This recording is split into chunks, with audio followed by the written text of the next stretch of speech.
Hey folks, hope you're doing well today.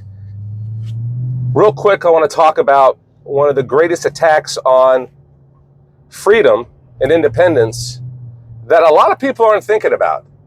And it's top of mind with me today. So I just wanted to bring it to you and let you think about it. And that's the attack on the franchise. And you'd be thinking, what? What do you mean attack on the franchise? Well, franchise, McDonald's, Taco Bell, maybe you're a local, you get your hair cut at Great Clips, whatever you go. There's a lot of franchises out there, many. And the franchise has given great opportunity for people to invest in a product that they like and to generate wealth. Some people own multiple McDonald's and they have tremendous wealth and they employ hundreds and hundreds of people, and it's good. And so the franchise has been a great thing. And there's franchise law, and there's legislation to protect the people that are in franchises. And so why am I saying that it's in danger and it's an attack on liberty right now? Well, because I'm going to focus on one industry that I know very well, and that's the automobile industry. And the automobile industry right now is under tremendous pressure by manufacturers and the people behind them, typically politicians, globalists. They want to move franchises in the United States to agencies. Now, the reason we know this is that it's already happened in Europe. And most people aren't paying attention to that. There's a company called Stellantis. They are a huge distributor of many different brands. Ram Truck, for example, you would know. And there's others. You just Google Stellantis, you'll know who they are. Well, they have already canceled the franchise agreements in Europe to change the power, meaning changing where the power, it's a power grab. They're consolidating power rather than dividing that power across many hundreds and in some cases thousands of different companies out there that profit from franchises. They want to take that control back. So you say, well, why? Well, part of it is they've seen what Tesla's done. They see where Rivian's going and other companies, the all-electric movement, which I've talked about in the past. That's also part of World War III. I hate to break the news to people, but moving to 100% electrification for the United States of America, for the automobile industry, is like dropping a nuclear bomb in a war on the center of the United States of America. It's that catastrophic. It's going to be that bad. But more about that later. The franchise is another nuclear bomb being set to go off. These manufacturers are pushing to go to an agency model where they control just about everything, from your databases to how many vehicles you have on the ground. If you noticed going to a car dealership lately and you don't see any cars on the ground? Well, yes, COVID had something to do with that. There are for sure issues with just-in-time distribution. But the bigger picture is, this is the way the manufacturers want it. They want you to have to wait to get a new vehicle. They want you to have to order it. Now, on face value, it can make good sense because you don't have to have a bunch of flooring. You don't have to have a lot of space on the ground. Less money is being laid out. Less vehicles are at risk to get hit by hailstorms and hurricanes, things like that. Yes, that's true. But somehow for many, for 100 years, the industry has done fine. They also want to get rid of the rebate.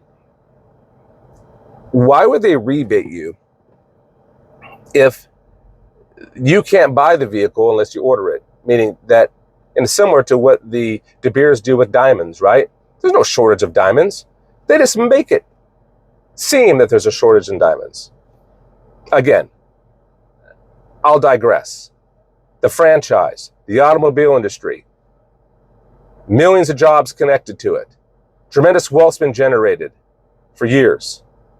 Lots and lots of jobs. They want that to end. They being the manufacturers The World Economic Forum, the World Bank, environmentalists, who really aren't environmentalists, by the way, for the reasons that you would think they'd be there for the environment. That's being used as a weapon against the United States of America, we are the last stand in the world for liberty and free will. Fact. And that's why we're under attack. And the franchise empowers people to generate tremendous amounts of wealth. So that's got to go away. They have got to pull back and get the money. Tesla, for example, and I like Tesla. I think Elon Musk has done a lot of great things, but he's also, in his business model, has no franchises.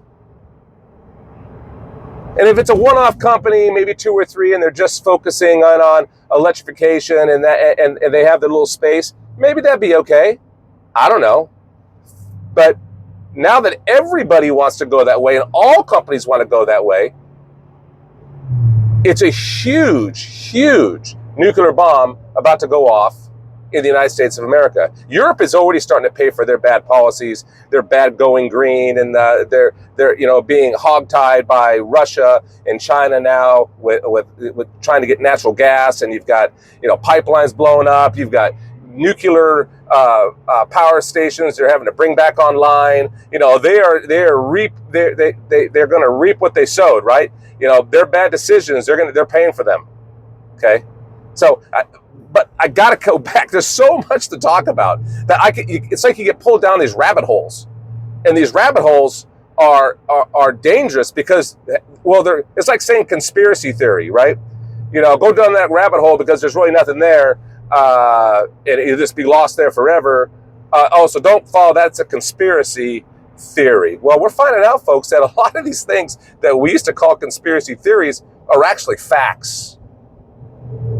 And that's why people are getting marginalized, like Tucker Carlson, for example, Dan Bongino.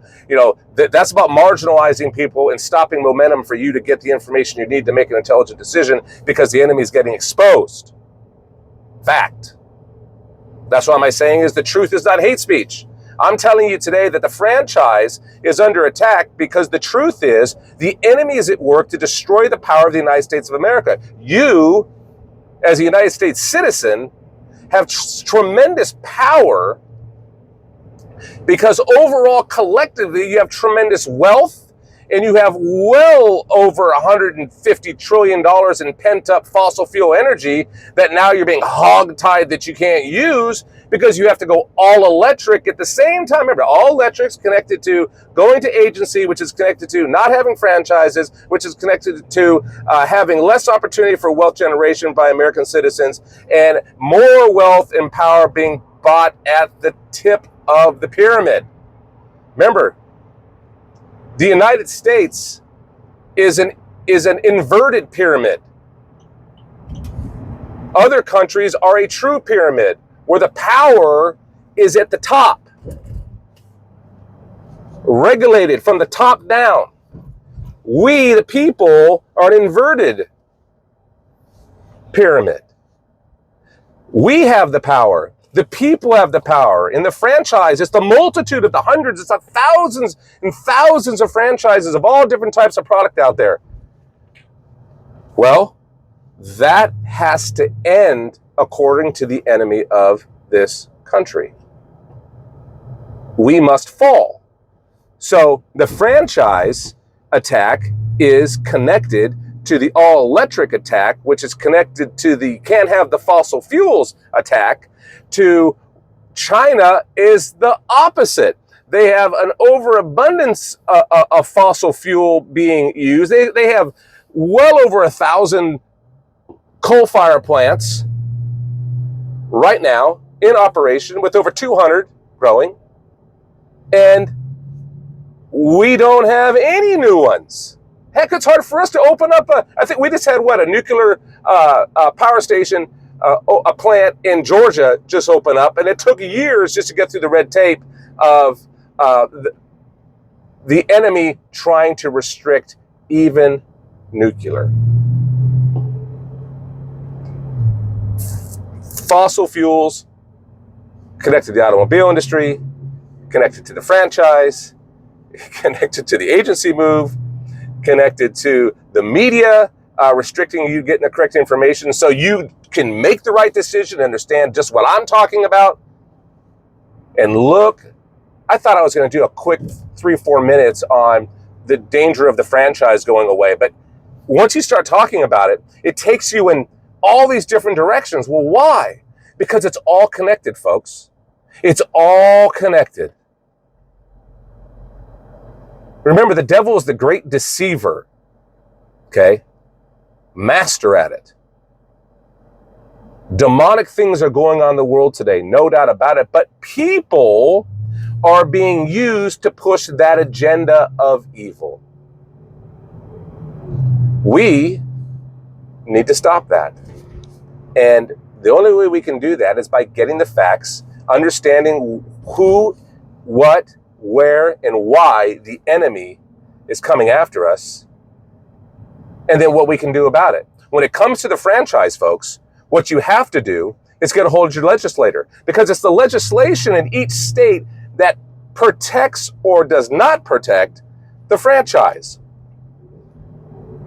And profit is a must-have for the franchise to exist. And the argument is, from Tesla, for example, is that the consumer wins in the end because the franchise is taking so much money to operate that the consumer's paying more than they should for a car.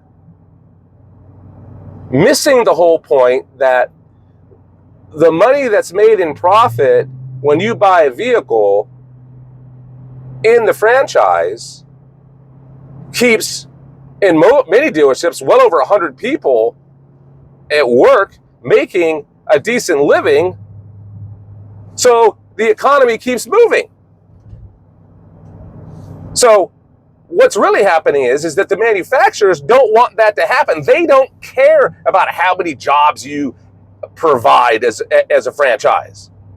They don't care if you're affected and you get laid off and you have to go into a welfare program or you have to go change your career completely, because they want more money. That's a fact. So whenever we sit and complain about companies making profit, I mean fair profit, by the way. I'm not talking about gouging people. That is why there's an MSRP on everything from a bag of Doritos to an automobile. So you know what the real baseline is of what that vehicle should be selling for or what that bag of chips should be selling for. And in the Circle K franchise, if they change the MSRP, they have to put a sticker right there that says, instead of $3.89 for a bag of Doritos, it's $4.79 because it's a convenience fee, because we're open 24 hours a day. But they need to let you know that. In the same way in the automobile industry, if they're going to charge you more for a vehicle, they have to show an addendum on the vehicle. Typically, it's going to be on the windshield or right next to the window sticker. So you know. There are safeguards all over the place. So one of the big arguments today is we've just come out of COVID. And I apologize, this is going farther and longer than I anticipated. I try to keep these videos down to 6 minutes, 7 minutes, but for somehow I think this is going to go over 10, and I apologize. But the argument today is that many franchises in the automobile industry gouge the consumer by charging over sticker for vehicles. Okay, is that true? Well, it is for sure true that dealerships charged over sticker for vehicles that were hard to get. In a sense, a law or rule of capitalism for supply and demand. Then what do? Here's what it is. Here's how much we're charging. Do you want to pay it? Is the question, right? Well, for most people who, it's not that they needed a vehicle, they wanted a vehicle. They said, yeah, I'll take it. In some instances, some people were forced because they had a car accident, something like that, and they needed to get a vehicle, and they were forced to pay more if they wanted that vehicle at that dealership. But most of the time, the consumer could say no and walk away. That's the power of the consumer, by the way. That's what I love about capitalism. It empowers the meek. If you don't want to buy that widget, don't buy it. And if enough people don't buy it, that widget no longer exists, or it's got to change the way it does business so you do buy it. But the argument today is that the franchise has to go away, the automobile industry. One of the big reasons is because look how the consumer is getting gouged. Well, in the end, the consumer will win when they decide, I'm not doing business with that company, because many companies did not overcharge for their product, did not do what's called a market adjustment. Go buy from them. Go buy from them. Go buy another brand. Go buy another vehicle somewhere else. That's the power of capitalism. But of course, capitalism is being marginalized. How bad it is. That's another conversation. I promise you, I won't put you through that this morning. But folks, focus on the franchise. Google Stellantis. Google Stellantis cancels franchise agreements in Europe. And look at all that chaos. And it's look at your own Google franchises under attack in state legislators in the United States. Many states in the United States have lobbyists right now pushing to get rid of franchise protection laws. And maybe some of them do need to go away. I think, look, I'm a true believer in that let the victor go to spoil, but tell the truth. It's got to be evil playing ground. Don't tell stories that aren't true. You know, as Paul Harvey used to say, here's the rest of the story. Now you know the rest of the story. Brilliant. Folks, you're getting a lot of half-truths. Do your research. Understand what's happening and how things are being twisted and manipulated for the enemy to take over the many things in this country that have allowed us to build the most powerful economy in the history of the world and to have the most free people in general, but that is shrinking, by the way, dangerous. But the United States of America is still the number one place in the world where people want to escape to. Folks, say your prayers every day, stay focused, pay attention, search for the truth. The truth is not hate speech. God bless.